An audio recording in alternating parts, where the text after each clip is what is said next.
Olá, queridas e queridos alunos do Paraná, vocês estão bem? Eu também estou bem, estou aqui novamente eu, o professor Jefferson, mais uma aula de Biologia, mais uma ótima interpretação do Natan. Tudo bem, Natan? Agora, um outro grupo de craniados, já uma outra etapa do desenvolvimento do reino animal, a conquista do ambiente terrestre. Por enquanto, essa conquista ela é parcial, porque vamos ver que são animais que conseguem ocupar o ambiente terrestre, mas não em sua totalidade, por dois motivos que eu vou detalhar na aula de hoje. Que grupo é esse? Nossos amiguinhos anfíbios. Essa foto que eu mesmo capturei lá em Fênix. Um abraço para o pessoal de Fênix. Depois, na outra noite, eu estive em São Pedro do Ivaí. Por que, professor, que você esteve nessa cidade batendo foto de anfíbios? Foi o meu trabalho de conclusão de curso da universidade. E foi todo um trabalho com a ecologia desse grupo, com os canaviais, as reservas que tem lá da usina de cana. O pessoal que é dessa região sabe bem como funciona essa dinâmica, né, das reservas particulares para proteção, para compensar o impacto da usina e tudo mais. Então vamos lá para a nossa aula de hoje. Olha só que triste notícia, anfíbios, porque estão desaparecendo. Os anfíbios são um grupo de animais vertebrados mais ameaçado de extinção. Sapos, rãs, pererecas, salamandras, cobras cegas e cecílias estão morrendo a taxas alarmantes. Uma diversidade muito grande de espécies, populações muito delicadas e as monoculturas, veneno, expansão das cidades, tudo isso impacta sobre esses animais. Eles sofrem impactos na água, por ter uma parte da sua vida dentro da água, sofrem impactos no solo, por ter uma parte da sua vida no solo. Então, eles são impactados de todas as direções. Era esse o foco do meu trabalho, lá nos canaviais e nas reservas do meio oeste e do meio sul do estado do Paraná. Por isso que eu estive nessas cidades por várias vezes. Objetivos de hoje, caminhar feliz. Por que caminhar feliz? Porque agora temos membros locomotores que sustentam o corpo. Fora da água, o esqueleto entra com essa função de sustentação. Dentro da água, os membros locomotores eram só para locomoção. Agora tem que apoiar o corpo. Vamos entender bem isso? Ó, outra imagem lá de São Pedro do Ivaí. Tem uma lagoazinha bem interessante num bosque lá, numa das reservas, onde eu encontrei muitos desses animais. Então, conhecer ecologia, história natural e as particularidades. E você, com o seu caderno fazendo anotações, confirmando presença e respondendo aos formulários lá nos aplicativos. Ótimo? Vamos em frente, pessoal. Olha aí a aula passada. Quem sou eu? Nosso amigo robalão. Conhece o robalo? O robalo flecha, né? E o robalo peva. O flecha é mais escuro que o peva. Muito consumido, uma carne muito saborosa. Pode ser feito de vários formatos preparado, porém com os estoques em risco, por causa da pesca na desembocadura de rios, o que é proibido, com qualquer tipo de petrecho de pesca, pesca sobreexploratória. A lei brasileira diz 10 quilos mais um exemplar. E o pessoal captura 60, 70 quilos e sai transportando em isopor por aí. Está fora, precisa de autorização de pesca, precisa de um monte de coisa. E a fiscalização? A fiscalização depende de quem vê, né? Se você é morador dessas regiões e sabe que estão pescando assim onde você mora, tem que acionar a autoridade ambiental. Isso é passivo de prisão. Multa ambiental é um crime, diminui as populações. Que eu já ouvi falar em várias comunidades pesqueiras que é comum turistas que vêm praticar pesca por esporte acabar cometendo esse tipo de crime. Você está fazendo a tua parte em acionar essas autoridades? Pois é, se você não fizer isso, os estoques vão acabar. Continuando, tetrápodos. 4 membros locomotores. 2 anteriores e 2 posteriores. Interessante nos anfíbios que o membro anterior tem 4 dedinhos só. 5 dedos só no membro posterior. Anfíbios e os répteis dependem do ambiente para controlar sua temperatura. Até produzem calor, mas não conseguem armazenar. Por mais que a gente tenha lá evidências fósseis dos grandes répteis, inclusive tendo alguns mecanismos para começar a armazenar calor, não é igual aves e mamíferos, que preservam uma temperatura quase constante por terem mecanismos de armazenar o calor. Outras coisas interessantes são as presenças de cinturas. Essa sustentação do corpo precisa de pontos de apoio, como a cintura escapular, isso aqui chama-se cintura, e a cintura pélvica, que é onde esses membros de sustentação se apoiam e seguram todo o corpo. Uma coluna bem forte, com uma musculatura abdominal, que ajuda a sustentar a coluna. Um abdômen forte, uma coluna bem posicionada. Já pensou nisso? Você que tem a coluna solta, dor nas costas, fortalecer o abdômen, posiciona bem a sua coluna. Vamos lá. Osso externo, esse osso aqui, ó, com os músculos fixados neles. Isso chega a se desenvolver de uma maneira que esse osso externo é bem ampliado nas aves, por causa do movimento de voo, ou dos pinguins, a natação. Vamos em frente. Lembra desse nosso amigo, peixe-morcego? Então, ele é um tipo de peixe dipnóico, pulmonado. Teve um peixe dipnóico ancestral muito tempo atrás, que fez esse caminho de originar os tetrápodes, os animais que vieram ocupar o ambiente terrestre. Claro que não foi exatamente esse peixe que saiu e deu à luz a um sapo. O caminho é muito mais cheio de etapas, começou muito lá atrás com algo que também era ancestral do peixe-morcego. Certo? Motivos para essa saída. Primeiro, muita competição no ambiente aquático. Então, todo mundo disputando pelo alimento que estava disponível e a disponibilidade do ambiente terrestre praticamente vazio. Repleto do quê? Artrópodes. O que os anfíbios gostam de se alimentar? De artrópodes, né? Então, o que animais que já habitavam a Terra? Só os artrópodes. Aí os anfíbios vêm, o que tem disponível para eles? Todos esses animais. Os insetos, aracnídeos, muito disponível. Primeira perguntinha para vocês. Sabendo que o nome anfíbio é derivado do grego e significa duas vidas, marque a alternativa que indica corretamente o motivo pelo qual recebe esse nome. Você vai anotar, vai responder e eu já retorno.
Pessoal, anfíbios, porque tem uma fase larval e uma fase adulta, veja, tem muitos animais que têm fase larval e fase adulta que não são anfíbios.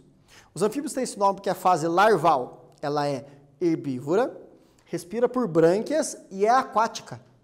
Enquanto a fase adulta, ela é carnívora, respiração pulmonar e cutânea e ocupa o ambiente terrestre. Nada também? Nada.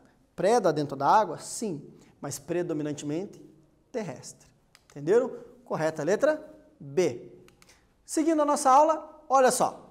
O ancestral deles, de um grupo chamado Lisanfíbia, tem um ancestral comum aqui com répteis. O que nós chamamos de répteis é um grupo de anfíbios. A questão é que tinha um anfíbio ancestral que originou esses anfíbios modernos e os répteis. Então, a gente dizer que anfíbio e répteis são classes diferentes é um erro biológico gigantesco. Evolutivamente analisando, se nós analisarmos só a forma, não tem problema, mas evolutivamente analisando, anfíbios e répteis pertencem a um mesmo grupo. Nós separamos eles entre os anfíbios descendentes de Lisanfíbia e os anfíbios descendentes do outro grupo que eu vou trazer na aula que vem, que vai fazer originar os répteis e mamíferos.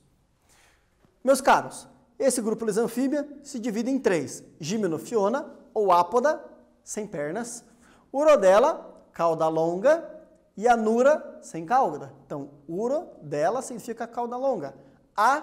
Ausência. Anura, ausência de cauda. Vamos ver cada grupo em detalhes. Vamos lá. Primeiro, as Gimenofionas, também chamado de ápoda, sem pernas. Cecílias ou cobras cegas. É diferente da cobra de duas cabeças. Cobra de duas cabeças é um réptil. Pele seca, respiração obrigatoriamente pulmonar. A cobra cega, ela não é cega. Ela só tem os olhos recobertos por pele, mas ela enxerga, muito mal, mas enxerga. Mas a gente não consegue identificar os olhos dela. E é um anfíbio. Pele fina e respiração predominantemente pela pele. Fase larval na água, fase adulta terrestre, ou próxima a cursos de água. É bem diferente. Próximo grupo, Urodela, as salamandras, tem uma cauda longa. Tem um fenômeno bem interessante que acontece em salamandras, que eu vou contar daqui a pouco para vocês. Mesmo caso, larva na água, adulto na terra, respiração, alimentação, segue as mesmas regras. E o terceiro grupo, anuros, sem cauda, sapos, rãs e pererecas. Sapo é totalmente diferente de rã, que é totalmente diferente de perereca. Primeiro que perereca é algo meio exclusivo da América do Sul. Tanto é que nem existe palavras em muitas línguas para falar perereca. Existem palavras para sapos e rãs, que são comuns em vários lugares do mundo. Mas perereca, que é algo quase exclusivo da América do Sul, nem tem palavras nessas línguas para chamar esses animais. Qual que é a diferença? Os sapos com essa pele mais rugosa e as glândulas paratóides de veneno, que ele não esguicha. Tem um sapinho amazônico que o pessoal descobriu faz pouco tempo, que ele consegue espremer e soltar o veneno pelas glândulas, mas ele não gospe no seu olho e não é leite. Porém, se você passar a mão na pele deles, em geral os anfíbios, principalmente os anuros, são venenosos. E alguns com venenos fortíssimos. Então você não deve entrar em contato com mucosas com esse veneno. O que é mucosa? Boca, nariz, olho, orelha, essas regiões de pele fina e úmida. Por ali o veneno pode chegar na sua circulação e é perigoso. Manipulei um sapinho? Lava as mãos. Ah, brinquei com uma rã? Lava as mãos. Entenderam? Porque eles são muito fortes nos seus venenos. As rãs, elas têm as membranas interdigitais bem desenvolvidas, porque elas são mais nadadoras do que os outros representantes do grupo. E as pererequinhas, inclusive, olha o tamanho dessa. Esse aqui é o meu dedão, 15 anos atrás, e olha o tamanho dela, menor que a minha unha. Essa aqui é uma pererequinha exclusiva do litoral do Paraná. Não existe outro lugar do mundo que ela... Aqui é um adulto, o tamanho máximo dela é 1,2 centímetros. E o que é a característica de todas as pererecas? Discos adesivos nos dedos. Elas grudam nas coisas. No litoral é muito comum, você vai tomar banho, está grudado lá na parede, está pendurado numa árvore. Por que é comum? Por causa da umidade do ecossistema lá. A temperatura também favorece, eles são animais que quando esfria, eles precisam se abrigar. Os anfíbios podem ser divididos em anura, urodelos e gimenofionos. Os anuros são aqueles que possuem pernas, entretanto não apresentam cauda. Entre seus representantes, podemos citar quais animais? Responde, eu já volto.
Moçada, presta atenção. Salamandra tem cauda. Tritões também são parecidos com as salamandras. Cecílias não têm pernas. Sobrou quem? Sapos, pererecas e rãs. Fácil a questão, né? Continuando. Olha só que sapinho bonito. Um esqueleto ósseo. Aqui uma cintura muito forte, adaptada ao salto e aterrissagem. Ah, mas o sapinho é leve. É leve, mas o esqueleto dele tem que suportar o salto, então musculatura forte, e a aterrissagem, um quadril muito forte, para poder cair sem desmontar o corpo, né? Nas larvas respiram por brânquias, os adultos, pulmões e pele. Principalmente pela pele. Para isso ela é fina, úmida e muito vascularizada. A respiração pulmonar é um complemento, não a respiração principal. Ainda está se desenvolvendo esse processo. Eles não têm um pulmão plenamente formado. E não imaginem que um sapo ele quer ter um pulmão completo para respirar o tempo todo por pulmões. Não! É assim que ele está perfeitamente funcionando assim e ele não quer ter um pulmão de mamífero. Tá bom? Ele quer ser sapo. Nenhum ser vivo está com a intenção de virar mamífero, virar ser humano na natureza. Tá bom? É o ser humano que quer nadar, quer imitar os outros animais. Os outros animais querem ser somente o que eles são. Tá bom? Vamos lá, coração. 2 átrios, um átrio recebe o sangue que vem dos pulmões, o outro o sangue que vem da pele dos sistemas. Mas tem um ventrículo só, onde esses 2 sangues se misturam e saem para todo o corpo. Então, é uma circulação fechada, mas simples ainda, porque os sangues estão o tempo todo misturados, tanto o sangue oxigenado com o sangue não oxigenado.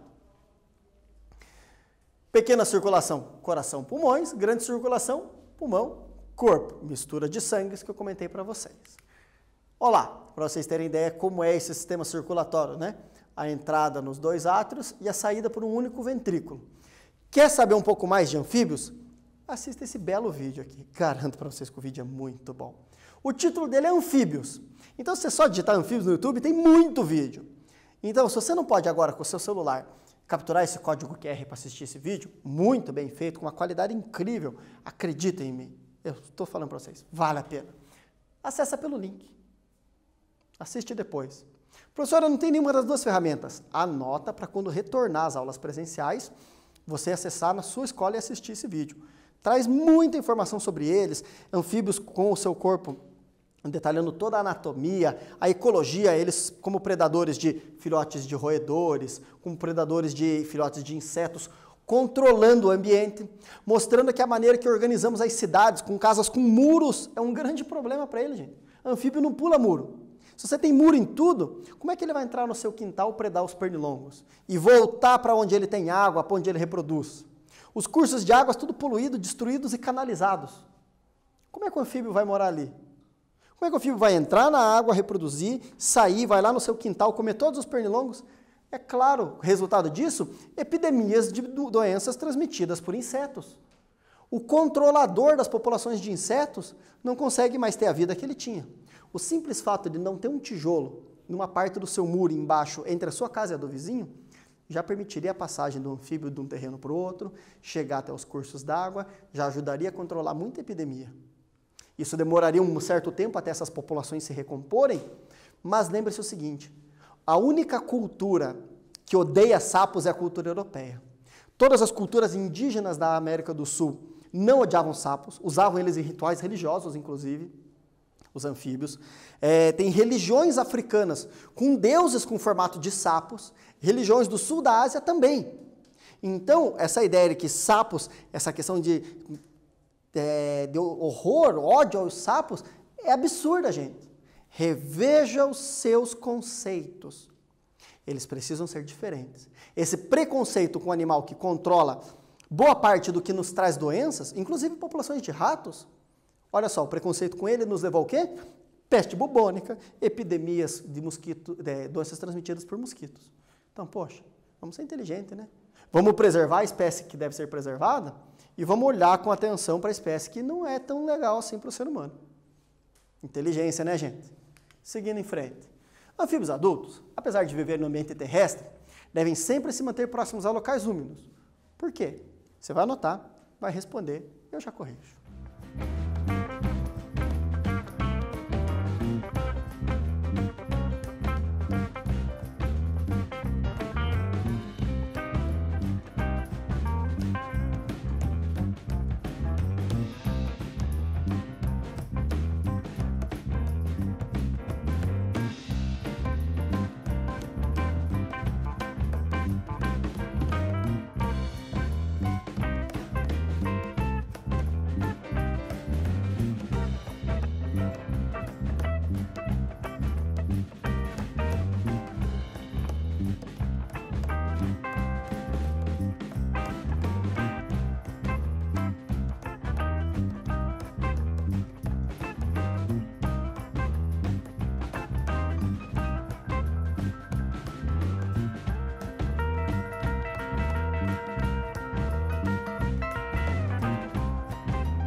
Outra questão muito fácil para vocês. Por quê?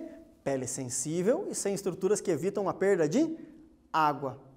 Logo a gente vai ver que estruturas são essas que poderiam controlar quando chegarmos nos animais totalmente terrestres. Continuando, quem sou eu? Tenho cores de alerta muito forte. Do quadril para baixo sou azul e o restante vermelha. Isso indica o poder da minha toxina. Sou pequena e tenho discos adesivos nos dedos. Preciso de lugares úmidos. Que animal é esse? Nome completo, tá bom? Pessoal que manda as respostas para mim.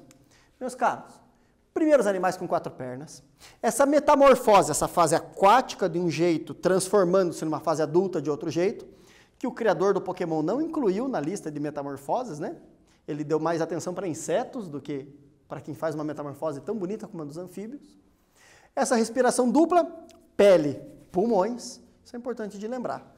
E, gente, sabedoria no uso dos recursos. Vamos ter moradias que possibilitem que a natureza se mantenha em equilíbrio.